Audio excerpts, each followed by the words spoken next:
Bikers, sejam todos bem-vindos ao episódio número 8 do Bike TV, hoje com o tema Duas Gerações no Ciclismo. Nós vamos estar aqui recebendo um pai e um filho que tem muita história para nos contar, mas antes disso eu gostaria de fazer o agradecimento àquele nosso já tradicional, aos nossos apoiadores, a Barisul Academia, ao Restaurante Cachorrão e também a equipe Center Funilaria e Pintura Automotiva. E antes de tudo isso, eu gostaria também de pedir vocês, já neste momento aqui, para clicar lá no nosso perfil e se inscrever no nosso canal, que é sempre muito importante para nós. Enquanto você se inscreve lá, nós vamos nos ajeitando aqui, porque o Bike TV já vai começar.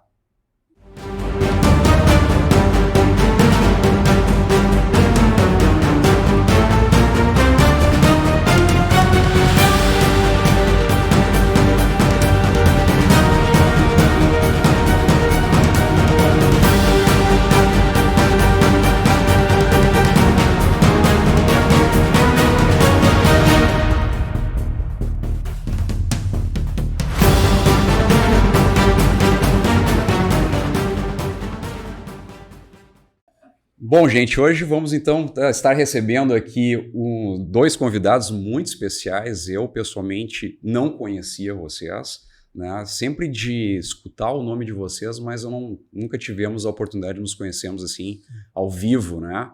Então, hoje estamos recebendo aqui o Betão, né? Uma figura aí já, um mito dentro do ciclismo gaúcho, e também o filho Betãozinho. É isso, vamos deixar assim, né? Sim, Betão e Betãozinho, sim, né?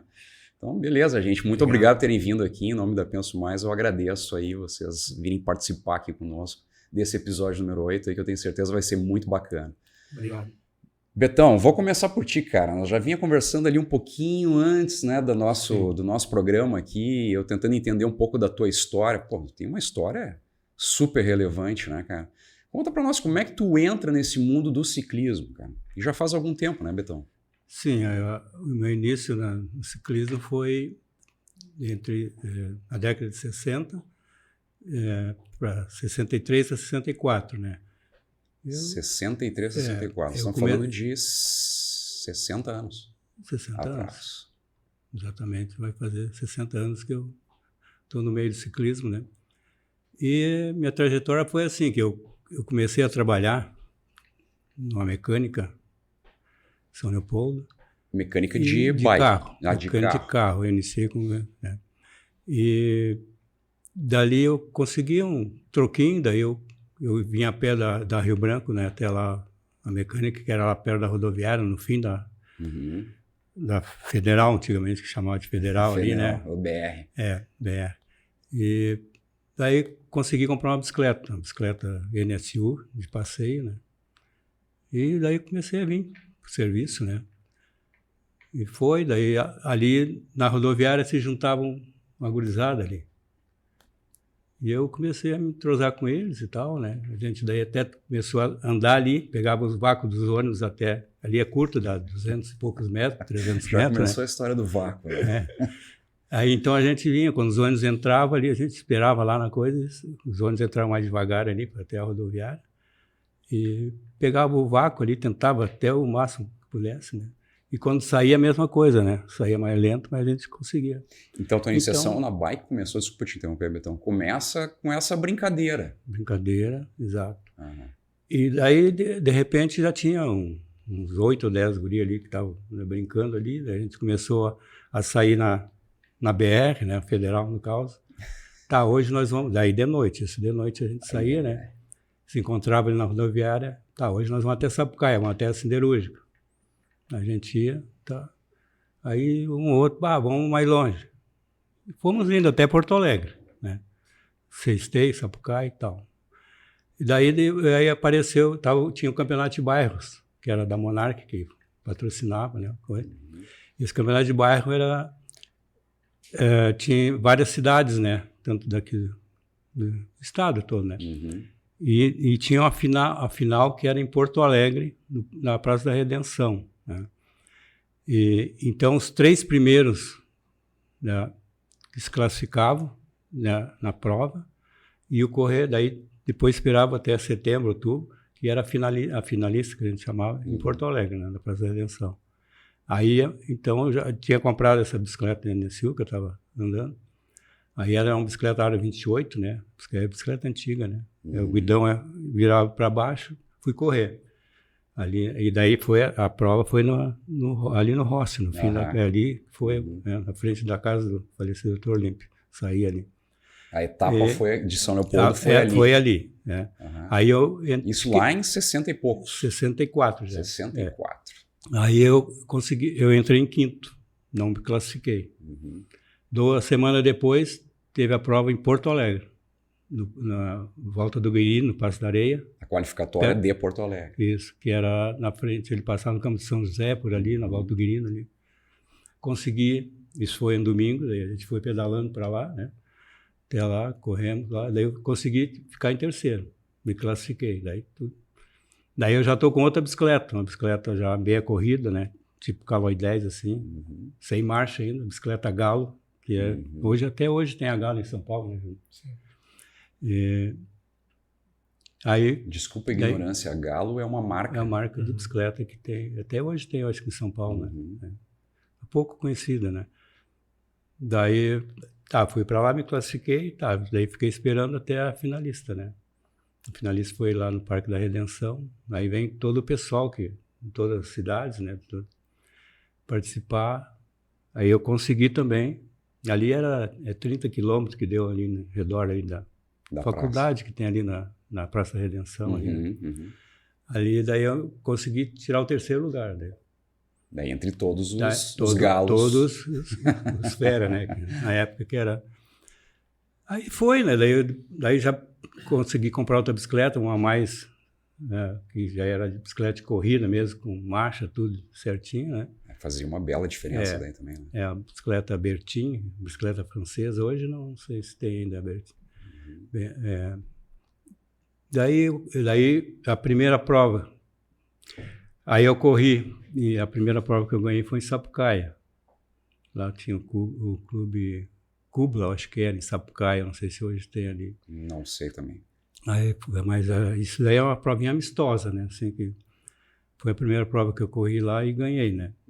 Aí depois, em 65, daí já corri várias corridas, em São Leopoldo, tinha ganho, coisa assim. Aí a gente conseguiu daí com um colega nosso que tinha aqui, pelo Maitá, a gente foi correr a primeira prova filiado, né? Na federação, né? Que era a prova daí. Aí saí ali de baixo ali da Morro Santa Teresa, lá em cima, né? Saí ali de baixo, ia até Belém Novo, voltava e terminava lá em cima. Aquele tempo era TV Piratini, Canal 5. E tinha que subir o morro no final. Aí terminava lá em cima. Mas daí eu entrei em nono, por aí, essa média assim, não fui, né?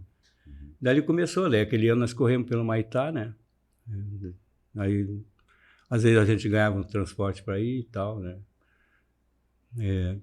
Daí no próximo ano foi em 66, daí eu já fui lá para o Clube de Regatas Barroso. E até hoje eu ainda tenho, do outro lado da ilha, lá tem o Barroso. Né? Depois o Barroso fez fusão com São José, coisa assim, né? Aí corri lá de 66 até 69. Daí que eu fui pro quartel, né? Daí parei um ano. Daí foi, né? Aí em 68, como eu disse, fui no Brasileiro de 68, né? Eu, brasileiro, daí eu corri no velódromo do Ibirapuera. Corri estrada também, né? Mas a minha melhor colocação foi no velódromo, que foi 4º lugar. Né? 4º lugar no Brasileiro de velódromo. Brasileiro, no velódromo. Que foi perseguição individual, né? Perseguição individual. Largam de cada lado da pista. Vai, né? E a pista, Betão, era de concreto? Ela era concreto? Era concreto, sim. Não é o que a gente vê hoje, com laminado, com madeira. Não, hoje é bem diferente, né? Aí depois eu parei um ano, depois quando eu voltei, daí em 70 para 71, daí eu corri um ano no Grêmio Náutico União. Pelo Grêmio Náutico União, em Porto Alegre. Isso, Porto Alegre, depois saí. Aí corri também aqui pelo Avaí. Né? O Avaí me deu um ano, também corri com eles ali. Né? Os clubes eram bem ativos, né, naquela época, né?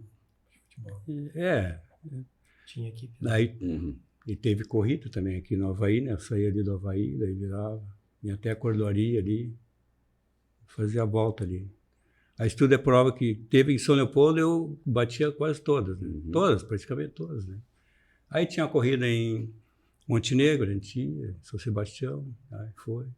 Participava de um brasileiro aqui, de um brasileiro lá. Os brasileiros que eu participei foi em 68, em São Paulo, né?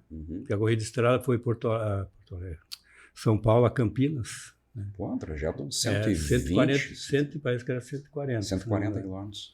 Depois o outro brasileiro que eu corri foi em 73, em Recife, né? Que foi a minha melhor colocação em estrada, 180 quilômetros. Né? Eu fiquei em quinto, na verdade, mas foi desclassificado e eu fiquei em quarto no caso. Né? Quase que peguei medalha.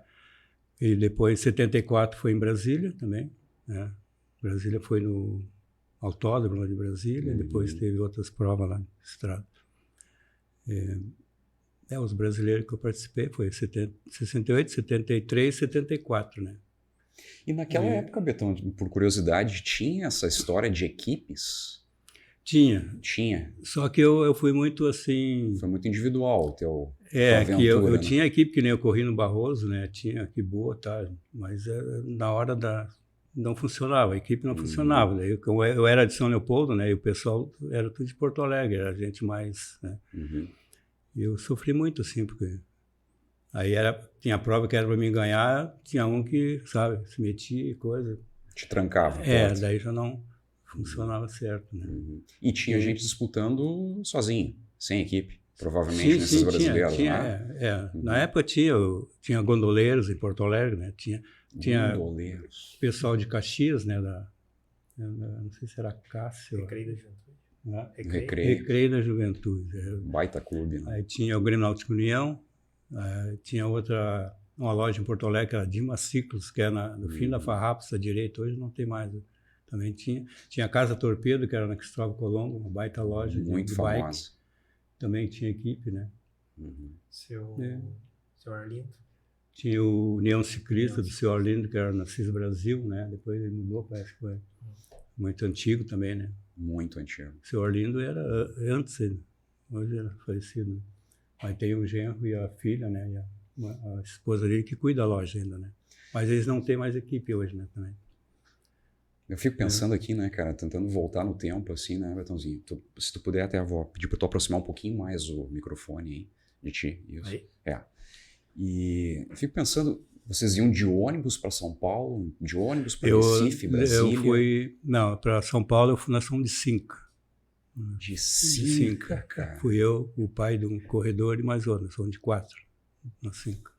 Hoje eu não vou falar nome feio, hoje não. E daí para Recife e Brasília a gente foi de avião, né? Aí isso, não sei se é federação ou confederação. Quem bancou, né? Que bancava. Porque daí no caso, em São Paulo nós fomos como clube, né? E Recife daí foi como seleção. Recife e Brasília foi seleção daí, né? Seleção gaúcha. Né? A gente foi. Que legal, cara. E chegava lá, hotel, estadia, tudo isso tinha. Tinha né? tudo. Isso aí eles já ajeitavam tudo para vocês. Sim. É que a gente hoje fala, né? A gente às vezes vê tanta dificuldade, mas com toda a tecnologia que a gente tem hoje e que não se tinha naquela época, né? Imagina. O que os caras faziam naquela época, meu Deus, né? É um negócio impressionante. E nesse meio tempo tinha os jogos intermunicipais do Rio Grande do Sul, né? Que eu participei. Caxias, Bagé, Uruguaiana, Livramento, Cachoeira, Santa Maria, Canoas, teve um. O melhor que eu fui foi em Cachoeira que eu ganhei, né? Em 72, né? 72. Ganhei em Cachoeira, né? Uruguaiana terceiro, e por aí, né? Uruguaiana é longe. A média era de primeiro a quinto, no caso, assim, né? Os jogos que eu participei. Né? Sim. Muito legal. E tu, Betãozinho, quando é que tu entra nessa marcha aí, cara? Não tinha como sair fora da linha, né, cara? Vivendo... Boa noite, primeiro. Boa noite, não. Agora... boa noite, bom dia, boa tarde. Bom dia, boa tarde, né? Obrigado, aí. Júnior, pela oportunidade de nos recebermos aqui. Nós aqui. Falar um pouco da nossa história, né? Agradecemos. E essa história aí vem, como o pai falou, desde 68, né? 63. 63, 64. 63, 64. O vácuo no ônibus foi em 63. E eu entro no cenário com 7 anos de idade, minha primeira prova, né? Que foi no Parque Marinha do Brasil. Com 7? 7 anos. Uma bikezinha pequenininha lá, ainda mini speed, né? Desculpa, que mais ou menos que ano foi isso? 74 mais 7. 81. 81. Aí fiz 3º lugar, minha primeira medalhinha ali. E acompanhando sempre o pai, ainda que competia, né?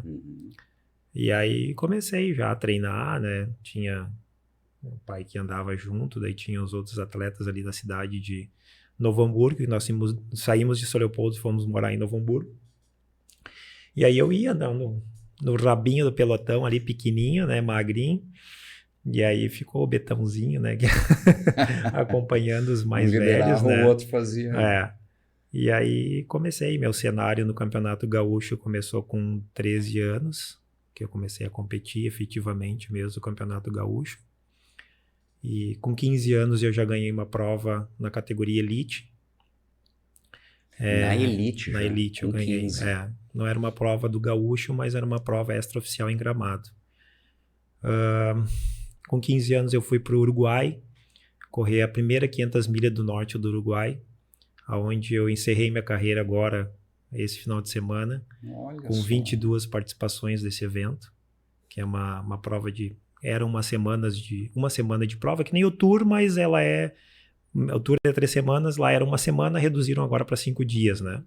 Mas corri 22 edições lá. Então, com 15 anos também, corri a minha primeira edição lá. Fui correr campeonato júnior também. Tenho medalha de prata, medalha de bronze, campeonato brasileiro júnior. E aí entrei no cenário campeonato gaúcho. Tenho 12 títulos de campeonato gaúcho elite. Corri mountain bike, corri downhill, fiquei campeão gaúcho mountain bike 2 vezes, campeão gaúcho downhill. Ganhei uma prova de Santa Catarina, São Paulo de downhill, então sempre envolvido na bike, né? Essa transição ali com... Até o Lima de São Leopoldo entrou nessa transição, o Darcy também, Egon Pereira, que quando eu tinha 17 anos, veio a onda do mountain bike, né? E aí... me emprestava bike, eu corria às vezes prova de ciclismo de manhã, mountain bike de tarde, o Darcy me emprestava bike, e eu ia correr e comecei a me dar bem, mas meu pai não gostava, né? E aí chegou num ponto... ele não gostava que vai se machucar e tal, e ele queria que eu seguisse no intuito do ciclismo de estrada, né? E aí com 18 para 19, acho que foi, o Lima conseguiu um projeto com a Trek, a Bike Tech, que estava abrindo isso em Porto Alegre, né? Me lembro. E pelos alguns resultados que eu tive, a gente ganhou um patrocínio muito forte da Trek, né? Com bicicleta de carbono, na época, que isso era em 94, mais ou menos, 93. Isso era luxo. 92, Ganhei uma bike top, todo o acessório e tudo, né? Competi 2 anos no mountain bike, onde fiquei campeão gaúcho, participei do Campeonato Brasileiro, Campeonato Paulista mountain bike, né? Aí meu pai começou a me acompanhar, né? Começou a ir nas provas também, né? E tive um bom resultado. Daí veio o downhill, competi 1 ano também, fiquei campeão gaúcho downhill, corri umas provas de São Paulo. E aí entrou nesse meio tempo uma empresa da Itália, que era a Castelli Vittoria, fizeram uma proposta para voltar para o ciclismo, retornei, e aí não voltei mais para o mountain bike, né? Então vamos dizer que na década de 90 tu praticamente era o Avancini. O Avancini gaúcho. 96, né? 96 que nós paramos. Né? 96 eu parei com o mountain bike, exatamente. A gente foi pro Speed de novo. Betão, deixa eu te perguntar esse negócio, tu sempre incentivou o Betãozinho a estar no ciclismo? Porque assim, com 7 anos... Tu já foi enfiando, certo? Uma bicicleta no guri, vamos lá e vamos fazer. Uma época eu até vendi um carro que a gente tinha, né? Um Passat, para comprar uma bike para ele. Olha só. Então não tinha saída para ti, Betão. Sim, ele tirou... Mas quando tinha a Monarquezinha, aquela...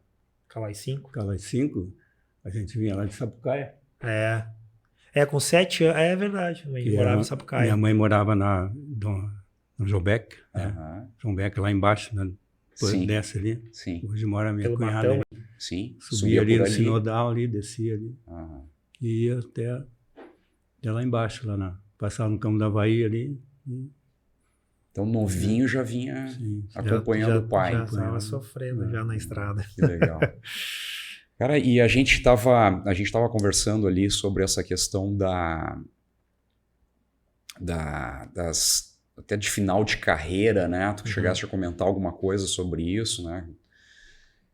Deixa eu perguntar para o Betão primeiro. Betão, quando é que tu decide parar de competir profissionalmente? Tá, eu agora...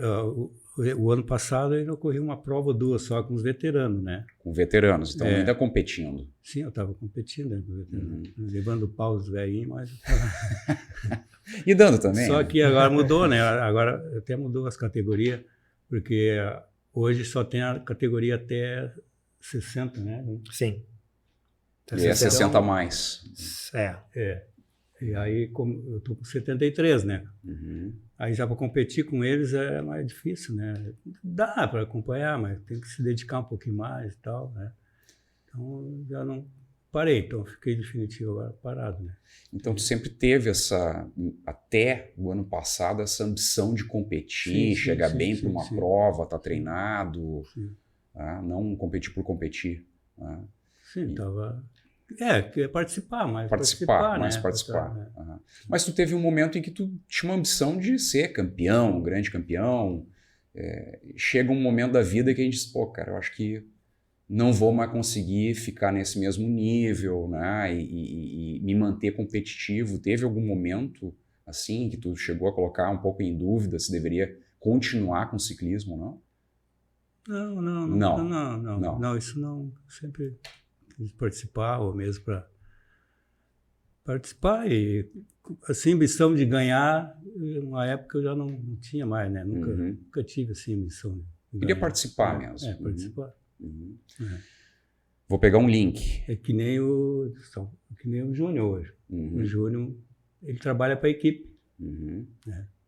Se der uma vitória para o colega, ele vai dar. Não tem ambição assim, dele ganhar. Né? Sim. Eu ia te perguntar, mas eu faço essa pergunta depois para os dois e vou aproveitar o link, Betãozinho. Como é que foi para ti essa decisão de parar? Eu pergunto isso, cara, porque eu vou dar o meu insight aqui, tá? Eu vejo que muita gente não se prepara para esse momento. Né? Muito atleta profissional de qualquer modalidade esportiva, ele não se prepara, né? Ele vai no auge. Alguns vão muito longe, até tem carreiras longevas, assim, né, vamos dizer, mas ele não está preparado para parar com o profissional, vamos dizer assim. E como é que foi para ti isso aí? Porque tu foi um grande campeão, né, ou é um grande campeão, mas decidiu parar. Como é que foi esse processo para ti de, cara, eu acho que agora terminou para mim? Para mim ainda está sendo, né, processo, né? Porque eu tive uma transição quando eu fiz 39 anos, que aí aquela barreira dos 40, e aí quando tu tem tantos anos já competindo, eu me lembro que eu pensei, cara, eu vou correr Master para tirar o pé. E aí eu pensei, cara, vou me filiar a Master, corro umas provas nacionais na Master e algumas provas na Elite aqui no Gaúcho, que pode fazer isso, né? E aí me filiei Master, primeiro ano que eu me filiei Master lá e tal. E aí eu acabei sendo campeão brasileiro Master, né? Daí corri mais uns 2 anos, depois fiquei campeão de novo de contrarrelógio Master. Aí teve o Pan-Americano Master, né? Corri em pista, ganhei 5 medalhas de ouro, Pan-Americano Master. Foi para mim sensacional, assim, que retornei à pista, o velódromo, que eu sou apaixonado. Tu gosta? Eu gosto. Eu sou uma pena a gente não ter um velódromo aqui no estado, mas eu sou fissurado. Eu corri, tive a oportunidade quando eu tinha 16, 17 anos, né? Corri, nunca mais tinha corrido.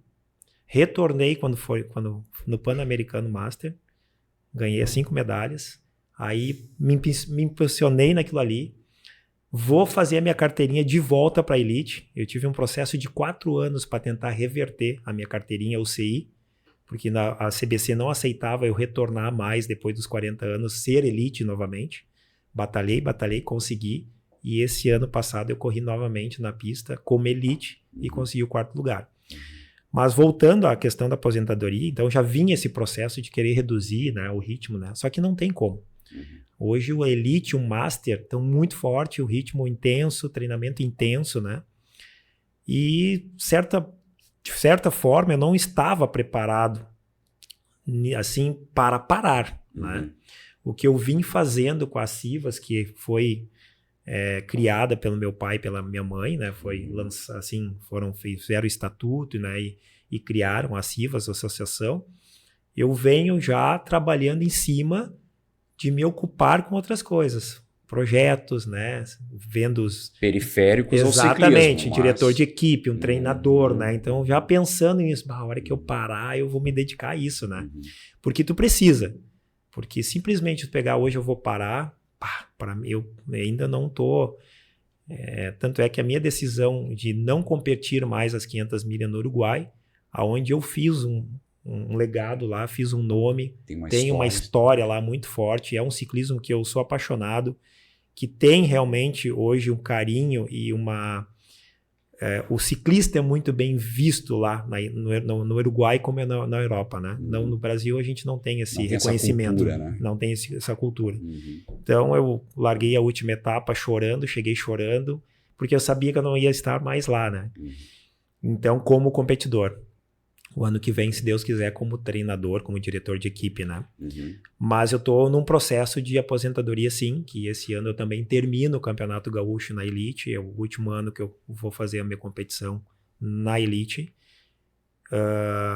Vou ficar... Tu tá com 48 anos, é isso? 48. E tá líder ainda, né? Não, estava. Eu comecei o Campeonato Gaúcho, né? Sem muita pretensão, ainda né? Tem muita coisa para rolar. E ainda eu estava líder até a penúltima prova, né? Líder na Elite, né? E, enfim, aí eu fui para as 500 milhas, né? A gente fez um trabalho muito bom. Vi que o meu corpo realmente já não está tão preparado para grandes voltas, né? E eu acho que tu tem que pensar também na tua qualidade de vida pós-competição, porque o esporte de alto rendimento ele não é saudável, né? Isso aí essa exigência, sabe, né? Essa exigência que tu tem do teu corpo no limite, né? Que nem nós corremos provas de 100 km, 150, eu corri o Gran Fundo 172 km, né? Provas que exigem demais o corpo, ou que nem vai correr uma volta, que são vários dias, né? Não é fácil, assim, hoje eu te dizendo que eu não tô pensando muito, mas eu sei que o processo é esse, né? Tem agora a neta, minha filha, que tá competindo também, e isso tá me estimulando a querer parar para conseguir treinar ela, né? Ela tem os jogos escolares agora, quer correr um campeonato brasileiro, né? A terceira geração da família. Que legal. Então isso tá me estimulando e me deixando um pouco mais tranquilo. Mas dizer, como tu falou, que é muito difícil um atleta querer parar, é uma dificuldade. Muitos não conseguem ter essa administração, né? O que vai fazer? Porque tu tá no meio... É a tua identidade também, né? Como pessoa, sim, né? Sim. Muitos te conhecem pelo Betãozinho ciclista, sim, né? sim, Pelo sim, campeão. Né? E a gente vai manter os títulos, mas a identidade vai... talvez se perdendo um pouco. E tem a questão também da endorfina, adrenalina da competição, né? Uma coisa que te motiva, né? Que tu vai, assim, tu vê o pessoal todo e aquela euforia, né? Então, mas eu vou continuar agora correndo os desafios, né? Eu pretendo, assim, correr os Gran Fundos, Letapes, provas que são desafios, né? Quero permanecer na pista, que é uma coisa que não devia ter parado nunca, né? E, infelizmente, parei, mas... Agora que a gente tem um pouco mais de oportunidade de treinar no Rio de Janeiro, que o velódromo agora está sendo administrado e tu pode ir lá treinar, daqui a pouco eu vou uma vez por ano, 2 e corro um campeonato brasileiro, que também não exige também muito treinamento, mas é menos, né? Uma coisa não não exige tanto assim, né? De tempo, né? O ciclismo de estrada é tempo, né? Hoje os guri que correm na Elite treinam 700 km, 800 por semana, né? Isso dá uma média de 20 horas, 22 horas por semana de treinamento, né? Tempo. É bastante tempo. Bastante tempo. Mas enfim, tô bem processando. Tô processando, mas esse é o caminho, né? E falar em treinamento, Betão, como é que era o teu treinamento na época? Eu sempre gostei de treinar sozinho, individual, até hoje, né? Já me convida para ir junto com a turma, eu me esquivo um pouco, vou sozinho. E sozinho, né? Tinha depois que aquela gurizada, quando iniciamos, começou a parar, né? Daí eu fiquei sozinho em São Leopoldo. Né? Aí depois do Maitá, que teve mais 3 corredores, né? Esses 3 também no próximo ano pararam, foi quando eu fui para o Barroso, né? E eu segui, né? Sozinho, aí subi a serra, ia a Petrópolis, até Galopes, e Reuter, no caso, 2 irmãos, aí São Sebastião do Caí também usava muito Montenegro, né? Sozinho assim, né? Mas assim, tu tinha uma estrutura no teu treinamento ou era só vou fazer volume mesmo? Não, eu não tinha... Não tinha estrutura nenhuma? Não tinha, era eu por mim e tal, né? Tinha um pouco de apoio, né, do Barroso, inclusive eu ganhei a bicicleta dele, em 66 eu ganhei a bicicleta dele, né? Mas mais assim, eu ganhava pneu, né? O que eu ganhava era pneu, né? E uma estrutura assim de corrida, assim, eles davam, né, apoio. Né? E em frente, ia, né? Aí, quando eu estava no Barroso, esses 3 anos que eu fiquei lá, eu ia daqui da... Aí eu já morava lá embaixo, ali na... mais perto. Mais perto. Aí eu ia sábado para Porto Alegre, aí pousava lá na Voluntária da Prata, tinha a sede deles ali, que tinha bolão, coisa ali, né? E do outro lado tinha piscina lá, né? Eu ia sábado para lá, né? Sábado de tarde, aproveitar um pouco a piscina do outro lado lá. Depois de noite eu retornava, jantava ali, né?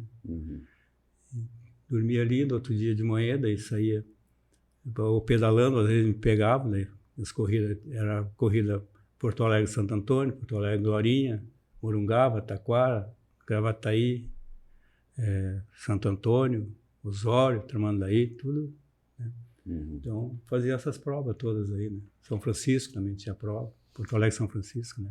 Sim. Às vezes era só ida, às vezes era ida e volta. Em Porto Alegre, Tramandaí, Porto Alegre, Osório, Santo Antônio. Santo Antônio foi ida e volta, né? 120, 130 por aí. Porto Alegre, Tramandaí era só ida, Porto Alegre, Osório também. E essa realidade de treinamento mudou muito, né, Betãozinho, dos anos para cá, né? Sim. Hoje... tem pouca corrida de estrada hoje, né? Aqui as estradas também não, né? Não ajudam, né? Também não tem muito interesse. Acho que Santa Catarina está melhor do que nós em corrida de estrada, né? Sempre foi melhor. Sempre foi melhor. Sempre foi.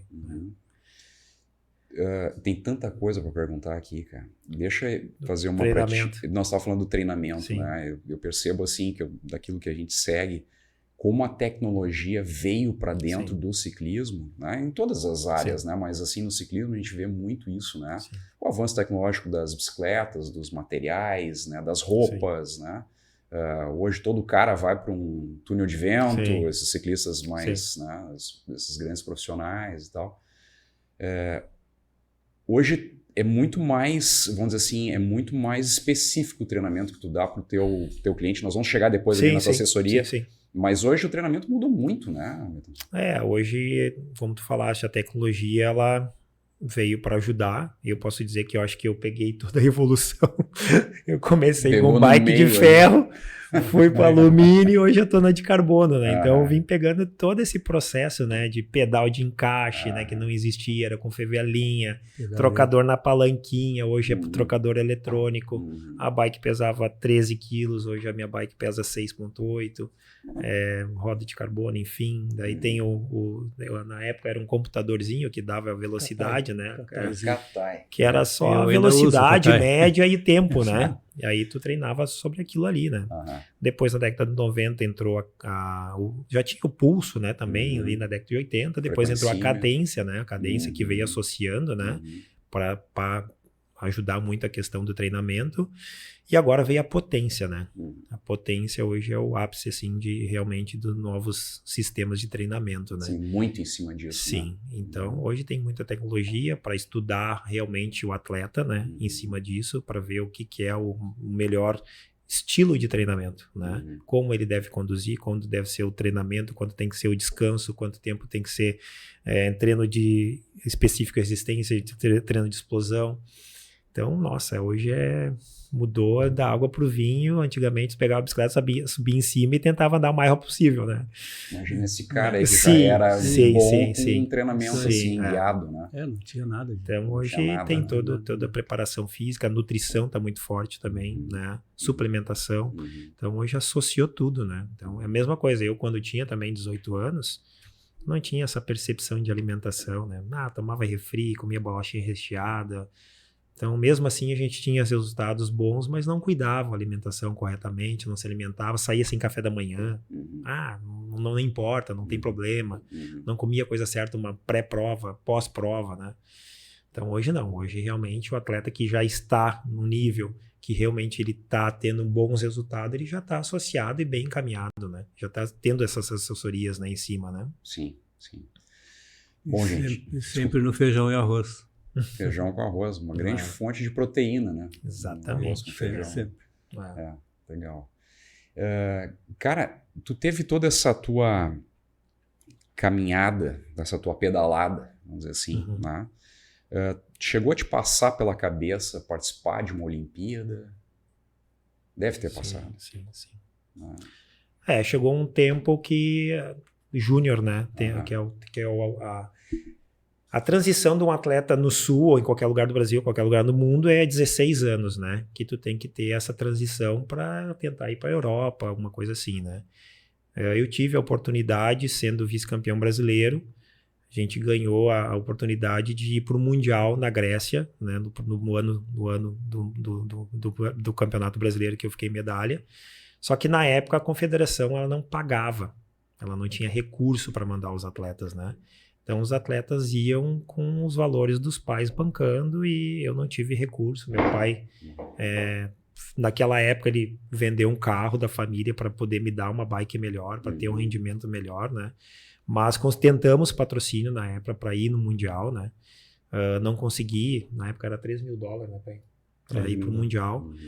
E perdi a oportunidade porque o Mundial é onde tu tem a visibilidade para encaixar numa equipe melhor, né? Então, as equipes desde aquela época até hoje, Júnior, Sub-23, no Mundial, o cara que chega bem, as equipes é o cenário onde vão buscar os olheiros, né? Passando uns meses, teve um atleta que era o Vanderlei Magalhães, né? Da equipe Lotto, que era da Bélgica, veio para o Brasil, falando com o presidente da Federação Brasileira, ele fez um convite para levar uns atletas, né, para a Bélgica fazer um estágio na equipe, né? Então era um estágio de 6 meses, né, que é onde iam treinar com os atletas profissionais também. Era uma equipe júnior, né? Também recebi esse convite pela medalha que eu tive.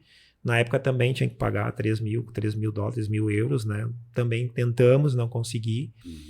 E aí tu pensa, né? Pô, na Europa seria um tempo bom, né? Para tentar conseguir algumas coisas boas, estágio bom para tentar voltar ou melhor para o Brasil e se encaixar numa equipe melhor, ou permanecer por lá, né? Então não tive essa oportunidade. Claro que dá frustração, fica meio, né? E eu acho que daí bem naquela época ali entrou essa questão do mountain bike, né? Que daí eu fiquei um pouco decepcionado em não poder ter ido e eu fui para o mountain bike. Então, acabei indo para o mountain e tal, mas a questão Olimpíada, assim, se eu te falar, que eu lembro, assim, tu tem que estar num cenário de uma equipe, uma das melhores do Brasil, né? Que nós, infelizmente, no Sul, a gente não tem mesmo olhar que São Paulo, Minas e Rio de Janeiro, né? A gente tem tudo, né? Quase tudo. A gente tem os melhores atletas, às vezes, aqui, quase tudo, e não, às vezes as equipes não pegam, né?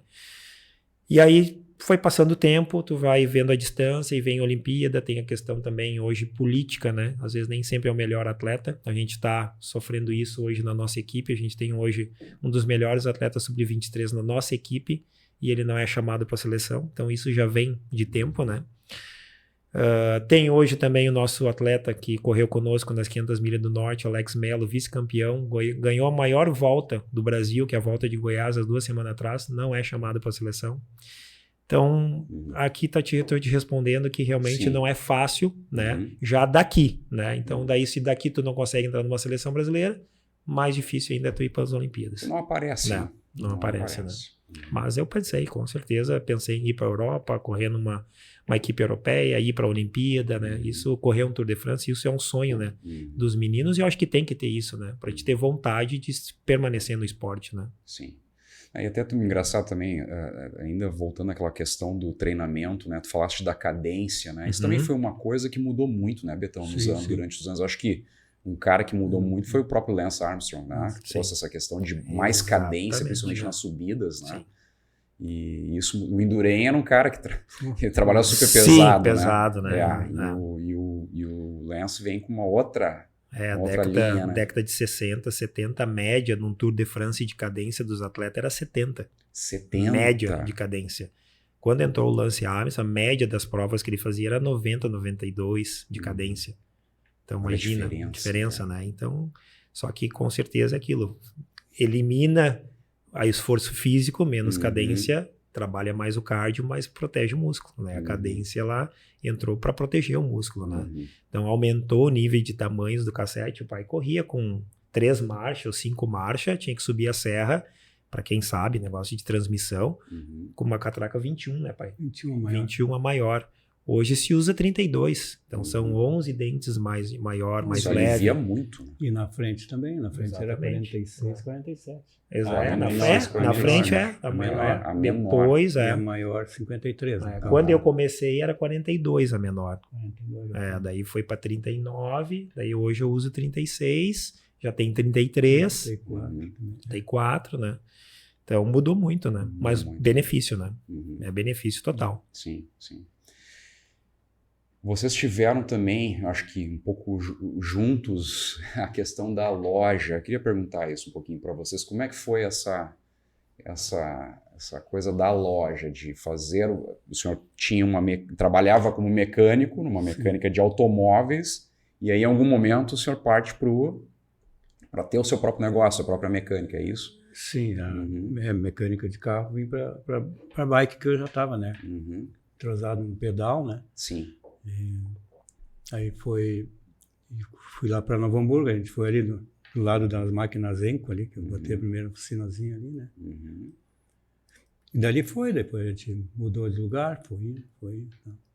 Aí uma época daí, quando a gente foi para casa, né? Trabalhou em casa lá, daí foi quando ele assumiu tudo, né? E daí resolveu botar uma loja no centro, né? Aí isso aí já foi daí... 99? 99? Não, 2009. 2009, sendo da Fontoura. Sendo da Fontoura, né? Depois a gente mudou daí para do lado do mercado Bourbon, lá que ali era João Pessoa, ali, né? Mas todo esse lugar que a gente teve, exceção lá em casa, e o início, quando eu iniciei ali do lado da máquina Zenco, que a gente não foi arrombado, mas o resto tudo. A gente mudou 8 vezes, né, de lugar. As 6 dos outros lugares, todos eles tiveram problemas. Problema de lugar que foi 2, 3 vezes, né? 3 vezes que arrombaram, assim, durante... Vocês tiveram o comércio por quantos anos, então? Começou em 74, 74, né? Daí 74.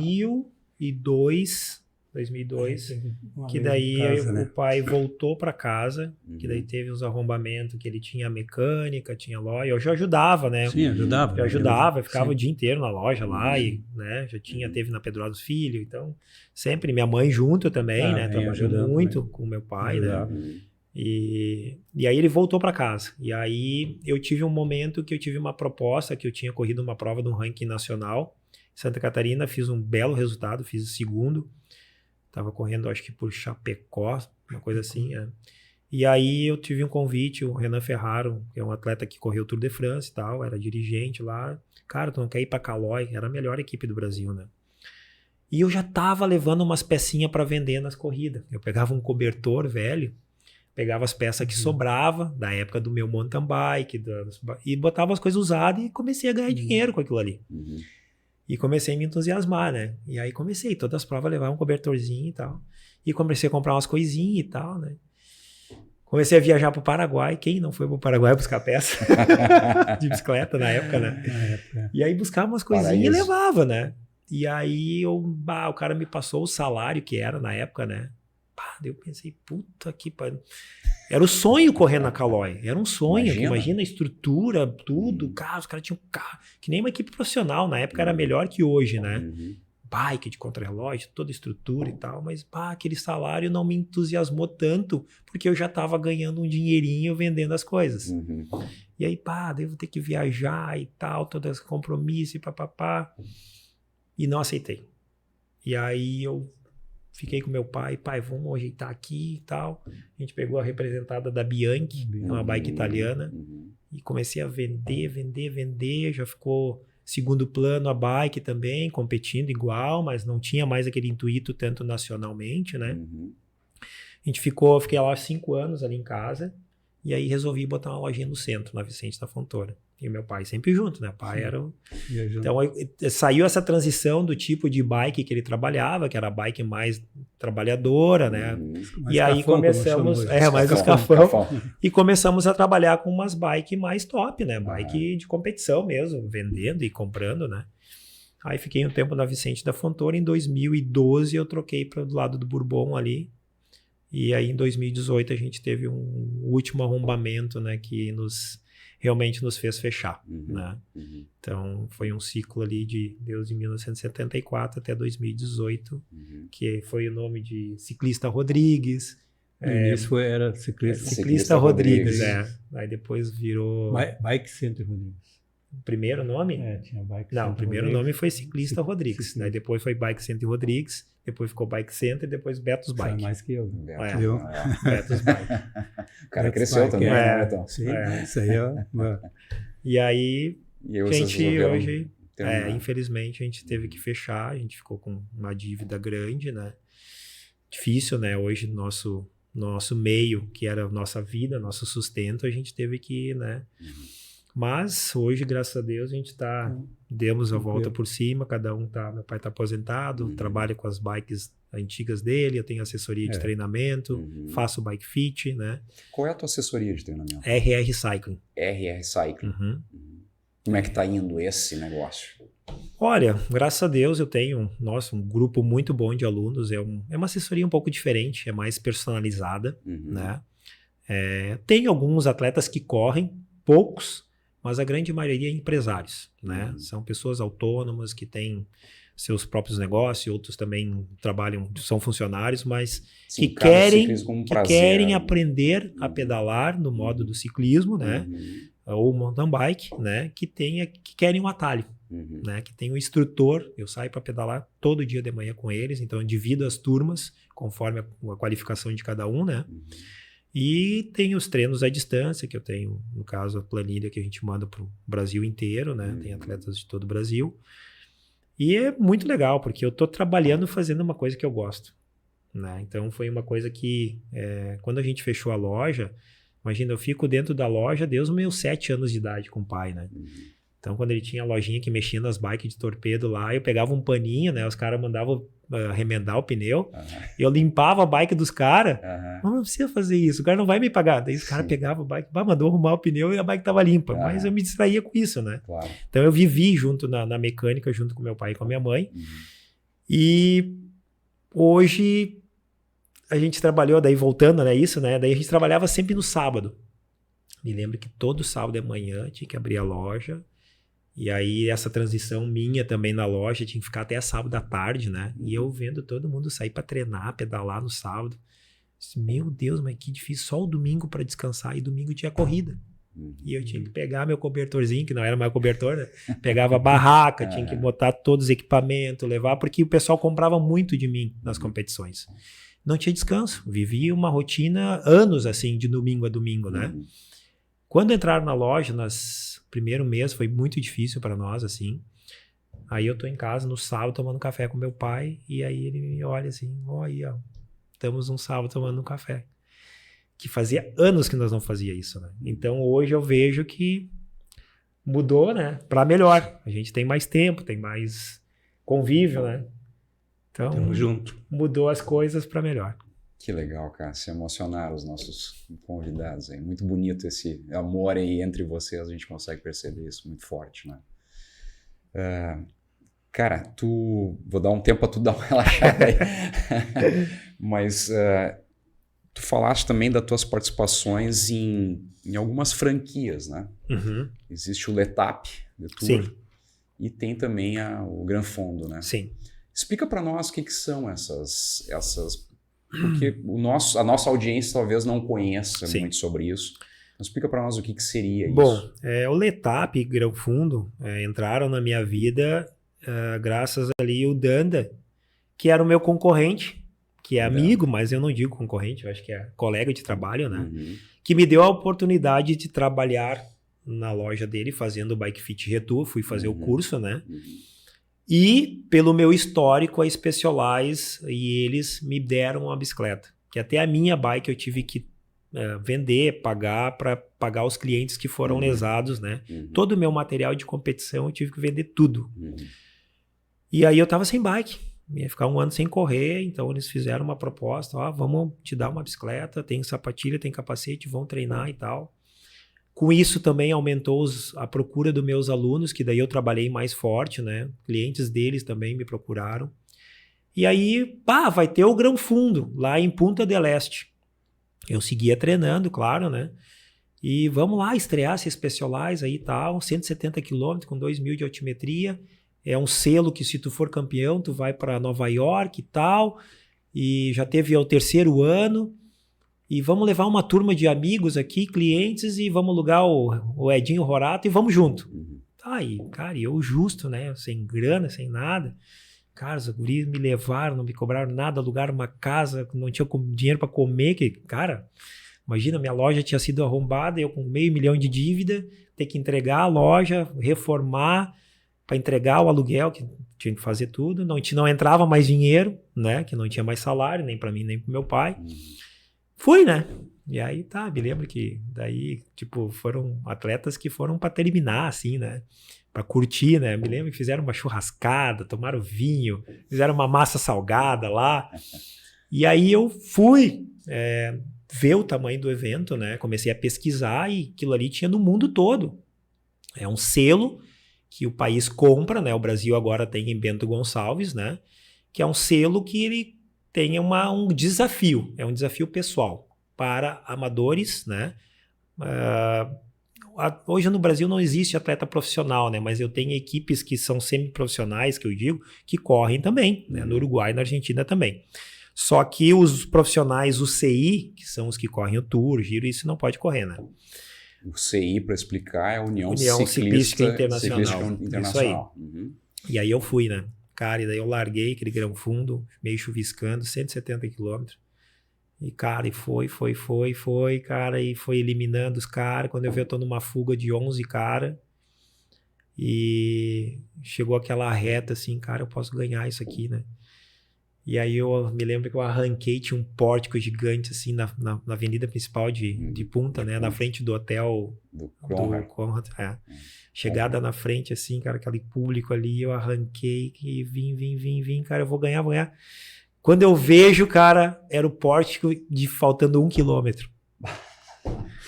E aí eu tive que parar assim e respirar, mas tava todo mundo cansado, que 170 quilômetros deu 39 de média, 38 de média aquela prova. E aí eu recupero um pouquinho, ataca um outro cara, e aí eu fui atrás e tal, daqui a pouco eu consegui atacar por cima dele e eu ganhei a prova.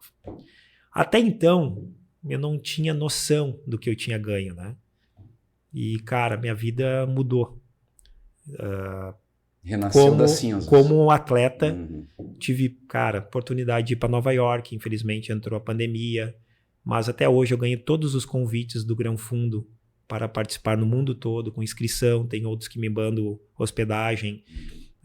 Cara, no Uruguai o pessoal me escreve. Então, assim, consegui outros patrocínios, outros apoios. Mudou muito, assim, que a questão mídia, né? A mídia em cima do Gran Fundo é muito grande. E aí a gente pensou, agora vamos ir para o Letap, né? Que entrou o Letap, eu já tinha participado de um Letap uns anos atrás, tinha tomado um pau lá, que foi lá em Cunha, era subida pra caramba, né? E aí eu disse, agora vamos ir para o Letap em Campos do Jordão, né? E aí começamos a treinar também, tanto as Civas como a assessoria. E aí treinei bem, assim, ganhei, fiquei em 14º na geral, ganhei na minha categoria, né, que era na época 40-44. E... Não, eu fui na 45, 49, né? E tu vê Campos do Jordão, muito parecido com Gramado, mas Gramado muito mais bonito, lotado. 4.000 atletas, mais de 20.000 pessoas envolvidas no ciclismo, respirando o ciclismo. E aquilo ali me estimulou a querer as pessoas, a mostrar o desafio pessoal. Que aí entra a minha questão do treinamento e dizer para as pessoas que não tem barreira. Tu vê pessoas eles não aceitam novos, né, mas é 18 anos, mas pessoas de 78 anos terminando o Letap. Que começaram um ano atrás, pessoas que eram obesas, pessoas que eram sedentárias, pessoas que tinham dificuldade de entrar no esporte, né, e foram assistir, né, ouviram alguém que ganhou a sua medalha de participação e iniciar no esporte. Então, para mim, ali, eu acho que hoje o desafio pessoal é o que mais me estimula a querer também, a querer dizer isso para as pessoas começarem a fazer. Porque não precisa ser competição, né? A competição, às vezes, ela é tu fala a palavra competição... Meio agressiva. Meio agressiva. Quem mas começou a pedalar. Tá louco competir? Como é que... Mas o desafio não. Cara, eu tenho o nosso querido Amadeu, nosso médico da turma, ele terminou o Letap. Cara, tem que ver a emoção do cara quando terminou a prova. Chegar, ganhar aquela medalha, desafio cumprido, tu treinar. Claro que tu tem o teu processo de treinamento, mas tu muda a alimentação. Eu tenho um monte de alunos que emagreceram. Tu muda o estilo de vida, Exato. Né? Muda o estilo de vida. O convívio social é outro, né? A questão de teu pensamento é outro. O que tu vai comer com as pessoas que tu tá, pessoas de energia boa. O esporte traz isso, né? Uma energia muito boa. Então, para mim, o selo Gran Fundo e Letap, eu acho que eu vou levar por bastante tempo aí para agregar as pessoas aí a conduzirem a sua vida, né, esportiva em desafio. É exatamente isso, né? Também tu passa a ter um objetivo que é factível para todos, né? E aí tu tem também aqueles desafios, aqueles objetivos para manter as pessoas também focadas, né, no treinamento e para atingir esse objetivo, né? Muito bacana. E os Gran Fundos, Letap veio... eu corri na Itália em 2014, 2 Gran Fundo lá, né? 2 Gran Fundo, sim. E 2.000, 5.000, 3.000, tenho o Letap Le Tour, né? Que é o Letap amador, que é uma etapa do Tour de France, né? Naquele ano. Que larga 15, 20 mil pessoas. Então, isso vem já, o histórico, e agora tá, né, Bento Gonçalves fez ano passado, nossa, com 900 pessoas já o primeiro ano, e Gramado vai receber um agora. Gran Fundo Gramado. E Gramado tem uma excelente estrutura para receber o pessoal. Exatamente, turística, né? Eu acho que tem tudo a ver, né? Então, tá criando esse molde, né, de desafios, né? Nesse molde para as pessoas amadoras se desafiar. E ter estrutura, que isso é o mais importante, né? É uma prova de estrada que é 100% fechada para ti. Sim. Aonde tu vai conseguir isso? Se nós não conseguimos num campeonato gaúcho, às vezes temos dificuldade no campeonato brasileiro também, né? Então tá aí as oportunidades, né? São eventos também não são baratos de participar, né? Não. Essa questão econômica, aí tá um pouquinho, a inscrição não é muito barata, mas tu tem que pensar uma coisa, né? Às vezes tu paga R$150 uma inscrição, que não tem nada, e às vezes tu paga R$600 que tu tem tudo. Exatamente. Então, tu tem que fazer esse cálculo. Às vezes assusta, mas tem os seus benefícios. E eu sempre digo o seguinte, na hora em que o troço não vai bem, aí tu precisa da estrutura, né? Sim. E essa hora do não vai bem pode acontecer em qualquer lugar. Sim. Né? Pode ter um acidente, né? Então, assim, se o evento não tem estrutura... Sim. Fica muito complicado. Né? Complicado, pode acontecer coisas que não tá dentro do cronograma, né? Perfeito. Então ali tu tem toda segurança, é 100% fechado, ambulância a cada tantos quilômetros, né? Tem o staff, tem a comida, tem água, tem toda a assessoria que tu precisa, né? Que às vezes numa prova que tu vai, né, participar, os caras põem um quebra-mola, tu pode cair no meio da prova. Não que na estrada não tenha, né? Mas tem as suas dificuldades que não tem os olhos clínicos num evento tão grande, né? Gente, para a gente ir encaminhando a finalização aqui da nossa conversa, perguntaria para vocês assim, vocês que têm uma experiência múltipla, muito rica no ciclismo, de muitos anos, né, muito densa, para quem quer começar a pedalar, o que seria assim uma dica que vocês dariam? Bom, para quem quer começar, nós temos hoje o ciclismo de estrada, ciclismo, tipo, quem conhece mais a antiga, Caloi 10, pneu fininho, né? E a mountain bike, né? Hoje o maior problema que as pessoas enfrentam é a escolha da bike. A mountain bike é muito mais segura, né? Tem um pneu mais largo, guidão mais fácil, você anda melhor na bicicleta, a postura fica melhor, mais segura do que a speed. Então, se tu já tem, mas eu gosto de speed e tal, ok, pode comprar, mas faça uma aula antes, aprenda antes, porque ela é muito agressiva. A mountain já é mais tranquila, a bike, ou a City Tour, né, que estão se usando bastante, né, que é uma mountain bikezinha com pneu um pouquinho mais fino, né, para render um pouquinho mais. Para render um pouco mais, mas o manuseio dela é mais fácil, né. E claro, olha no YouTube, entre em contato com alguém, alguma assessoria, para ter uma técnica, né, de andar na bicicleta. Hoje se ocorre muito acidente com a primeira pedalada, as pessoas pensam assim, eu vou para o interior, né? Estrada de chão que é seguro. E aí tu freia na estrada de chão e aí não segura e você cai. É o que mais acontece. Então, às vezes é legal ver alguém que possa te dar umas dicas, né, para ter uma orientação, mas o que eu indico realmente é uma mountain bike mais segura, né? Uma bikezinha com pneuzinho mais largo, né? Começar, sair dos grandes fluxos, né, de movimento, buscar lugares alternativos, né? Ou o nosso próprio interior, né? Ou asfaltos secundários, né? Que tem as estradinhas de asfalto mais secundária, evitar BR, RS 116, BR 116, as RS, porque realmente não temos espaço. Então é a dica que eu dou assim, né? Legal. E tu, Betãozinho? Não, Betão. falou tudo. Falou tudo, não precisa falar mais nada. Não tem mais. Só tem que... Então tá, gente. Cuidado. Muito bacana esse nosso bate-papo aqui. Queria agradecer de coração a presença de vocês.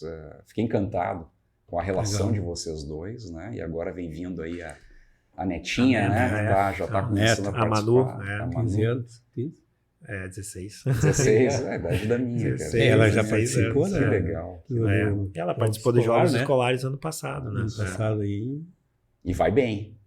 Cara, tu sabe que eu tenho uma relação que eu tava com medo, né? De colocar ela no esporte. Pelo acontecimento do trânsito, que não tem respeito, que eu passo dia a dia no trânsito, né? Então, meu treinamento com ela é no bairro. A tua profissão é uma profissão de risco. Sim. Meu treinamento com ela é no bairro. Eu fico no bairro ali andando, não saio, né? Então, agora vai ter que ser um processo mais, né, cuidadoso para a gente conseguir. Mas vamos lá, aos pouquinhos a gente vai conseguir treinar ela para dar uma conseguir saída assim com ela também. Com ela também. A gente quer ainda sair os três. A gente não saiu os três ainda, né? Para pedalar, né? Mas vamos lá, quero te agradecer muito pela oportunidade, Júnior, o programa de vocês aí, Bike TV. E quando quiseres, aí a gente tem muita história para contar aí. Nós que agradecemos aí, né? E também queria pedir para a nossa audiência desculpas, porque o Betão e o Betãozinho, ou o Betão e o Júnior aqui, como o Betão chama ele, né? São dois grandes campeões, têm muita história, né, no ciclismo gaúcho, no ciclismo nacional, até internacional, né? E a gente pode, numa entrevista dessas, escapar alguma coisa, né? Da gente não perguntar, né? Eu penso, mas como é que o cara não sabe isso do Betão? Como é que não sabe isso do Júnior, né? Mas a gente não tem condição de saber tudo, né? Então eu queria pedir desculpas à nossa audiência se nós não perguntamos alguma coisa que vocês acham que seria interessante, mas você pode mandar para nós pelos seus comentários ali, né? Não esquece de curtir o episódio, faz o comentário. E aí a gente tenta resgatar alguma pergunta que ficou para trás aí com o Betão e com o Betãozinho, com o Júnior. Né? Isso aí. É isso aí. Muito obrigado, gurizes. Obrigado. Eu muito legal. Muito obrigado. Prazer mesmo. Foi muito bacana. De bom. Saúde para todos. Então, Bike TV episódio 8 vai terminando aqui. Até a próxima semana.